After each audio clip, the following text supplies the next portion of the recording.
What's up, everybody out there in YouTube land? Wrath2501 here, and here we are, guys, the other half of Double Feature Friday. We have If the Emperor Had a Podcast, Episode 3, Part 2. This is a long-ass one, so, of course, like it's going to be many, many parts. Alright, this is by the man Brava Alphabusa and all his good shit. Alright, so let's go. Inquisitor. Yep, that's where we were before. Chapter 2. In Chapter 2, we take a break from the horny escapades of Jack Draco to behold things from Harkabi's pulse perspective. It is equally as morbid. I am pretty sure he quotes an ancient bad text by the name of my camp or something. And if any of you out there are familiar, you will know why this sucks, and will understand why corporate cleanups of the Inquisition are justified. Yeah, after this, Abispal and his troops proceed to cull the Gene Stealers. This scene continues on for a bit, not going anywhere in particular, until we cut again back to Draco's hotel room. Right. Ew. Draco appears to be musing on the warp for some reason. He's also doubting his, hardness. Oh, dude, what the hell? He wonders if he's truly hard enough to handle tasks like the one now before him. The way this man doubts his capability to do his job is really telling of the Inquisition's hiring practices.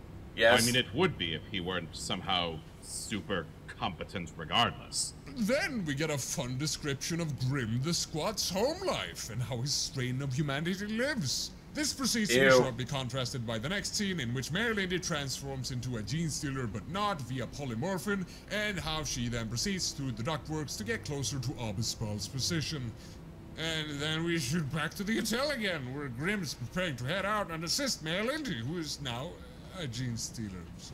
After this, there is a bothersome discrepancy regarding the assassin highlighted. She is an initiate, and yet she is actively utilizing advanced jock arrow tech. That is to say, extremely rare and complicated alien technology, just here, in the hands of a self-professed initiate. Father, could it be that she is just that good? Shut your noise, hole, you cockatoo. Marylindy finally reaches Abispal and saves him from a Gene Stealer that was sneaking up behind him. She then deftly climbs back into the ducts where she belongs. Meanwhile, though, in another location, the squat known as Grimbo is riding on a power trike! Specifically so that he may rapidly collect Melindy and return to the hotel room. All the while, Draco looks on using his alien spy technology, and the writer takes no time in admitting that Draco wants to have sexual relations with the Calidus assassin while she is disguised as a Gene Stealer. Oh, that's disturbing as fuck. I wish death for myself. Should we judge him for what he likes? Yes, yes, you should. Yes. This close to the window, boy, I swear. Finish the chapter, please. Oh, now we're finished. That's basically chapter 2. Oh, Inquisitor. God. Hey, this is only gonna get worse from here. This is only gonna get worse. I have determined this. Grim continues his trek through the streets and side passages of the Hive City on his power trike and notices several things. Bodies standing upright, killed in these massive street-choking crowds of people, all of them bashing into each other, trying to evacuate. Watson continues describing scenes like this for at least 2 pages. I shall not. Good. Thank you. There is enough room here for all of us. He collects Marylindy and takes her back to the hotel on his power trike. In the hotel, everyone ogles her new form. For some reason. I've seen Gene Stealers, they're fucking weird. This is the days of the internet, man. Oh, good. There's weirder shit on the internet. Already regret having said. Yes. No! Move on, swiftly! Moving on, there's not much more to this chapter. They talk on how polymorphin works to an extent. They talk about Marylindy requires a lot of food to transform back due to the calories required to transform in the first place. Draco orders a sumptuous feast for everyone, while Grim appears to be less than enthused. He muses that there are millions dead. And here I'm What the fuck? Here I munch? What And that although the Gene Stealers are losing this fight, that fact is but sugar on the porridge of death. Oh, that's where you got the death porridge. These assholes then have the gall to point out that I have no way of experiencing pleasure at all. Which, while true, is very rude. Aren't they eating that's true. fried chicken while talking to each other? I wish for fried oysters. My family can barely afford grilled carps cakes. These wizards are truly living a life of unrivaled opulence. Well, unrivaled he's not wrong. as compared to an average hiver anyway. The amount of nuts, sickles, and galleons these guys are slinging around is ridiculous. It's like they're eating a succulent leg of bird in front of an audience of paupers. Please stop. Very hungry. I shall get you a large, non-corpse sandwich when we are done, boy. Provided you behave yourself and cover your ears when appropriate. I recall this being the end of that's chapter nice. 3. Yes, you are Rogel's correct, nice. I like him Miles. too. Inquisitor. I like Magus because he's funny. But I like Rogel. He's cool. He's a cool guy. Chapter 4 starts off with Hark Obespal, oh no, being hailed as a hero for quelling the incursion. Annihilating a gene stealer cult is apparently easy enough a feat that it can be done in a day or two. And then fanfare, a glorious celebration is held wherein people are dressed up with lizard heads because, I don't know. That's just a Stalinvast cultural thing, I guess. Okay. In the meantime, Draco broods in his hotel room, claiming that the conflict is not yet resolved. His psychic abilities are telling him that there is further amiss with Stalinvast. As any Inquisitor will tell you, there is rarely any reason to assume that an evil is truly vanquished. Obispal therefore strikes one as a proper jackass, concluding his investigation without making sure all is truly well. Father. Lorgar. Shut the fuck up, you two gremlins. Logar. The both of them. As he Gremlins sits laugh. in his hotel room, Draco proceeds to pull out a leather container made from the flesh of a mutant. Just like my book. Nasty. Then he retrieves from it the Emperor's Tarot. For the uninitiated, the Emperor's Tarot is a deck of psychically attuned crystal wafers that psychers may use in conjunction with the shattered parts of my great psyche to predict future events. It's not exactly accurate all the time, but it gets close, and that is what matters. My other In other words, guy, it helps. Zinch, is a lot better at that. We need to stop Siege. inviting co-ask boys onto this Voxcast. Yeah. Anyway, he uses the Tarot to divine some information with regards to his mission and Stalinvast as a whole, and finds that his prediction is interfered with by a man who looks like Eldar Harlequin. He also Why? divines on one of the cards as an image of Mehelindi, which I assume gives him a raging hard-on. Oh, God. Boy, stop quoting him. It is forbidden. Hey boy, perhaps you should become a custodian. You are still young enough to be torn apart and reconstructed by the alchemists. I will risk a window to have your bulbous frame thrown out of here. Oh, Wait, how are you even holding that shotgun? I will make an attempt to spare this one. So, after looking at his Manberg cards, Draco then muses on the assassin, which is then immediately interrupted by Melindy herself reappearing, no longer in the ducts, where she honestly still belongs. They talk for a short time What the about hell? the mission at hand, as well as the mysterious Harlequin man. She then talks to him about, okay, yeah, you take this one. He can't hold it together. Assassin by the name of Mother Gullet, who used her polymorphine to swallow a planetary governor's infant son. Ugh. What bearing this has on the name of story Zeus's is beyond butthole. me, but it sure is interesting. No. yeah, one moment, boy. She apparently ate the child in order to use it as leverage against the planetary governor, who was being unruly.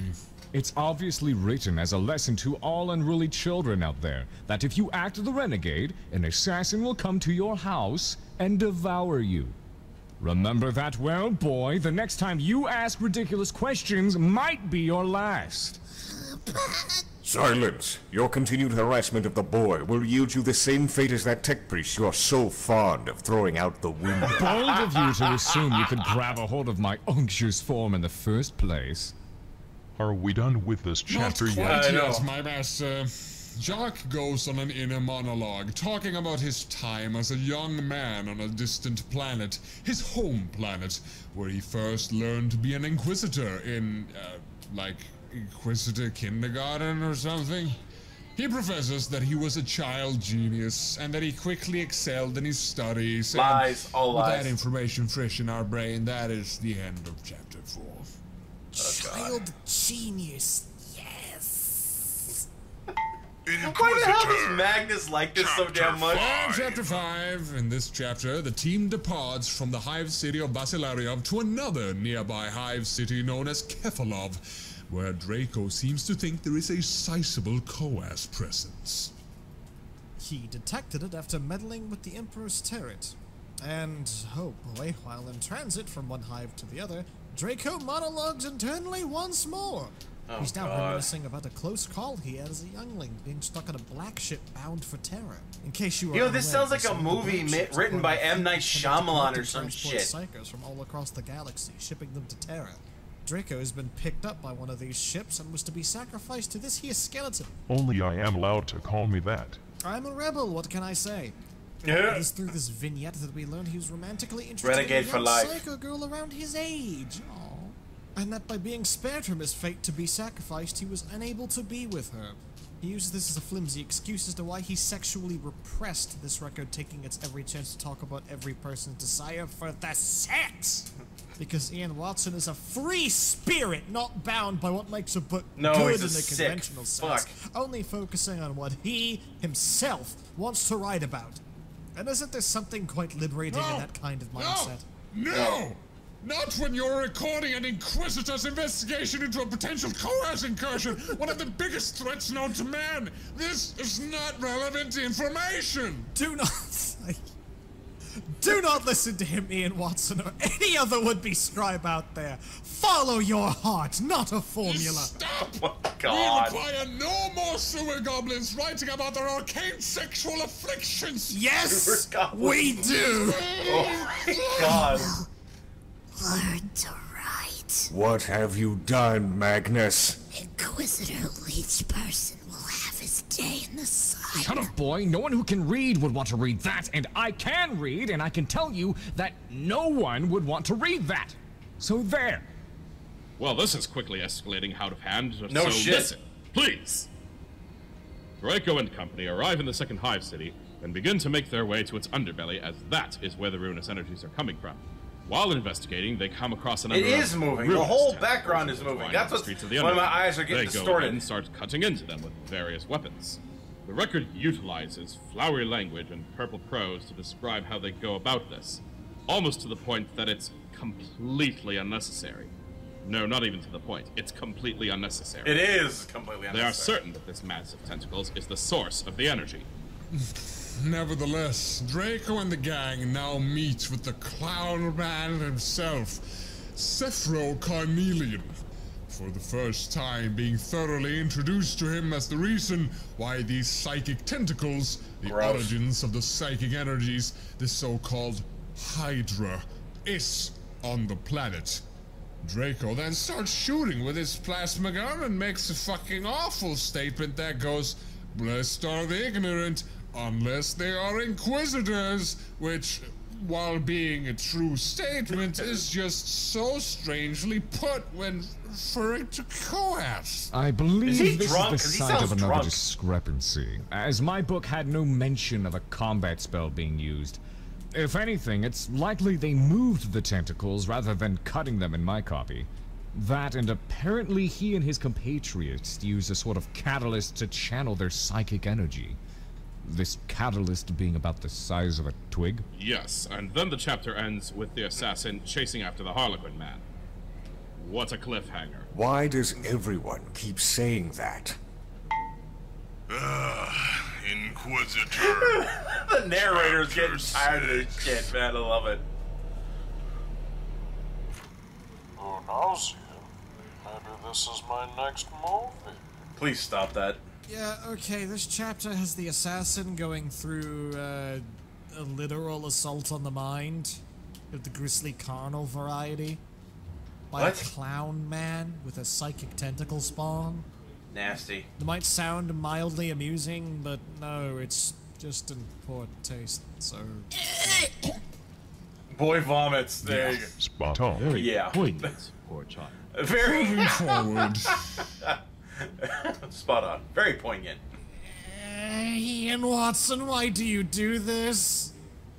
The chapter then goes on to be even worse by having the assassin say that she wants to perform exemplary suicide for having had her honor besmirched, and then after some frankly weird attempts at consoling her, Draco goes on an internal tangent about how he's lonely and sexually repressed, and that he wants to fulfill his love quest. I get the feeling someone was projecting when they wrote that book. Sewer goblin extraordinaire. Okay, rub the garbage in all you want. But you're forgetting to mention that Draco, Melindy, and Grimm returned to the hotel room to find it broken into. Inside, the navigator, Vitaly Google, lies tied up with a leather bag over his head face. He reveals to the gang that some mysterious assailants had broken into the hotel room, tied up and stolen all of Draco's Jokero Tech spy gear, including all of the spy flies. This has given the Harlequin man an upper hand, for he can now see Draco wherever he goes. Ooh. It also apparently needed specifying that Google had shit himself whilst lying tied up in wait for rescue, and that Grimbo the squat released him, cleaned him up, and then Ew. gave him a massage. That squat The sure is fuck? tender. Alright, that is it. End of chapter. Good lord. Inquisitor, Chapter 7. I'm regretting doing this video. Allow me to summarize the small Doing amount this of series of actual videos. progression we had in the last chapters very quickly. There. The party encountered the Harlequin man, Zephyro Carnelian, who used ways to get information out of the assassin Melindy. The Harlequin man goes on to explain that the chaotic presence in the Underhive is a warp beast called a Hydra. He then chases off the party, and they are forced to seek the planetary governor's astropath. Yes, in Chapter 7, we are given a very descriptive view of the planetary governor's penthouse. The planetary governor is apparently a mutant, which would be a shocking twist if it weren't for the scantily clad girls with eyes twice the size of normal human eyes having the sex with him in the other room. Wait, were those anime This girls? is the literary equivalent of seasoning a lemon with a lime in an effort to make it more sour. You just can't really get more sour than what you started with. After Wanna bet? this, they simply have a talk with It the sounds like governor, you're talking which about leads anime them girls. to gaining access to an astropath. This brings us to Chapter 8. Okay, so we're stopping there. Because, yeah. It's been a while. So, I only can stomach so much of this shit. That's for damn sure. Anyway, I hope you guys enjoyed that. I do like the character development, and boy, that's pretty funny. I do like Rogel, and... because I just think he's just cool. He's just so chill. And I like Magnus because he's funny. Anyway, I hope you guys enjoyed that. You know the drill, guys. Click on the link to the original down in the description. Get down to Bravo Alphabeus' site page and subscribe to him. Don't forget to subscribe to me before you go. And help this channel grow, guys. Help us to reach that 100,000 subscribers by the end of the year. Anyway, I'll see you guys next time. Tune in every day for new content. Bye-bye.